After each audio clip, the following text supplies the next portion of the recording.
ডানে বামে তালাশ করবে আমার মা, আমার মা কে আমার মায়ের আদর দিবে, বাবার আদর দিবে।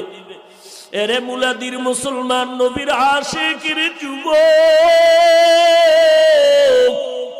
ও বৃদ্ধ বাবাজি, ও পর্দার আড়ালের আম্মা জান, আপনারা নবীদের মা, সাহাবায়ে কেরামের মা, আলেম ওলামাদের মা, বড় বড় বড় বড় আদর্শ সন্তানের মা, আজকে 4টা ছেলের মাথায় কোরআনে হাফেজের পাগড়ি দিয়েছি। ওদের মা ওদের বাবা কত ভাগ্যবান।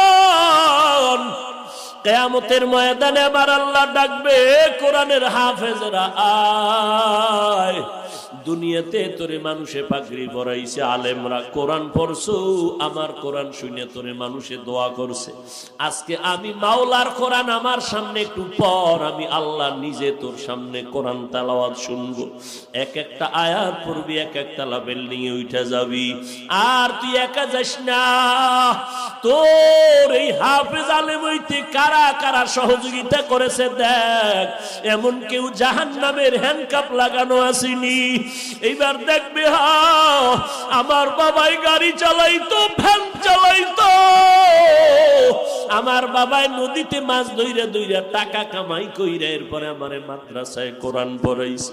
আমার বাবাই কত ঈদের দিন গেছে, একটা ভালো জামা কিনিয়ে দিতে পারে নাই, টাকা নাই।